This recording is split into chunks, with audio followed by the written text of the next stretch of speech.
नमस्कार.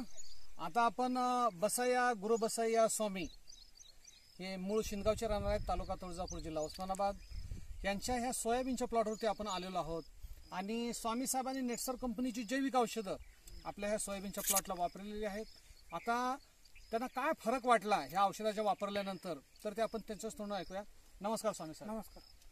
स्वामी साहेब, जी औषधं तुम्ही वापरली नेटसर कंपनीची ती दाखवायला मिळतील का? हो आहेत. दाखवा बरं. हे स्टेमरिच म्हणजे हे स्टीमरिच वापरलेलं आहे स्वामी साहेबांनी आपल्या ह्या सोयाबीनला. त्यानंतर हे शेत नावाचं औषध पण वापरलेलं आहे स्वामी साहेबांनी आपल्याला या पिकाला. आणि बायो 95 आणि हे बायो 95 नावाचं. ह्याच्या व्यतिरिक्त आणखी तुम्ही काय वापरलंय का? रॅपअप वापरला. रॅपअप ती बाटली आपल्याकडे नाहीये. नाही. म्हणजे 4 औषधाचा वापर ह्यांनी केलेला आहे: स्टीमरिच, बायो 95, शेत आणि रॅपअप. आता ही औषधं कशा प्रकारे वापरली तुम्ही? तर पहिल्यांदा बियाला पेरते वेळेस बियाला चोळून लावलं स्टीमरिच चोळून लावलं होतं बियाला. त्यामुळे काय फायदा झाला? त्यामुळं उगवण क्षमता 100% झाली. हा, म्हणजे बी वाया गेलं नाही. बी वाया गेलं नाही. प्रत्येक बरेच जणांचं बी आमच्याकडे म्हणजे पेरून सुद्धा उगवलं नाही, म्हणजे फेल झालं, जर्मिनेशन झालं नाही. हम्म. म्हणजे ह्या भागामध्ये खूप मोठा प्रॉब्लेम आला. हा. सोयाबीनचं बी कित्येक लोकांचं उगवलं नाही. उगवलं नाही. तर स्टीमरीचा वापर केल्यामुळे आपल्याला तो प्रॉब्लेम आला नाही. 100% उगवला. बर. आणि 2 वेळा आता फवारणी झालेली आहे. 2 स्प्रे घेतलेले आहेत तुम्ही? 2 स्प्रे घेतले. बर. आणि त्यामुळं आणि पिकामध्ये एवढं वाढ झालं की भरपूर वाढ झाली. बरोबर आहे. आता हे जवळजवळ कमरेला येतंय आपल्याला. बाकी आणखीन काय काय फरक आढळले तुम्हाला? फुलं लागलेत भरपूर आणि खालीपासून फुलं. बरोबर. आता हे कॅमेरा जवळ घ्या. हे बघा, हे खाली बुडापासून फुलं लागलेली आहेत. फुलं लागले. बुडापासून फुटवा आहे, फुलकळी आहे.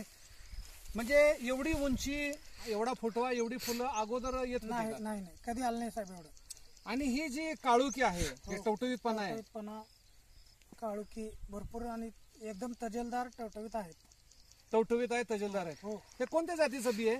हे महाबीज आहे. महाबीजचं बीचा वापर केलाय. हो. आता हे साधारण क्षेत्र किती आहे तुमचं? आमचं हे 2 एकर आहे. इथं महाबीजचं 1 पाकिट पेरलेलं आहे. बर. आणि बाकीचं मूग आहे पाठीमागे. म्हणजे 1 एकरामध्ये मूग आहे, 1 एकरामध्ये. आता हे जे महाबीजचं जे पाकिट घेतलं होतं किती रुपयाला घेतलं होतं तुम्ही? हे 2250 रुपयाला घेतलं. 2250 रुपयाला एक पाकिट ह्याच्यामध्ये पेरलेलं आहे. ह्याची पेरणी कधी केली होती? 18 जून. 18 जून 2020 आणि आज तारीख आहे 1 ऑगस्ट 2020. म्हणजे साधारण 43 दिवसाचं पीक आहे. हो. बरोबर आहे. हो सर. तर आता ह्या औषधामुळे नक्कीच आपल्याला फायदा होईल. हो 100% सर. साधारण किती उत्पन्न वाढेल? उत्पन्नामध्ये कमीत कमी 30 ते 40% वाढ होत. गॅरंटेड. गॅरंटेड. कारण ही आपली औषधं जर इतर शेतकऱ्यांनी सुद्धा जर वापरली, हो. मूग असेल, उडीद असेल, सोयाबीन असेल, कोणत्याही पिकाला जर वापरली तर त्यांचं सुद्धा उत्पन्न साधारण 25 ते 40% वाढणार आहे. सरळ. आणि जैविक औषधं असल्यामुळे ह्याचा जमिनीला काही दुष्परिणाम होत नाही. तर असा संदेश तुम्ही इतर शेतकऱ्यांना हो देसाल? सर. ओके. गॅरंटेड. गॅरंटेड. नमस्कार स्वामी साहेब. नमस्कार.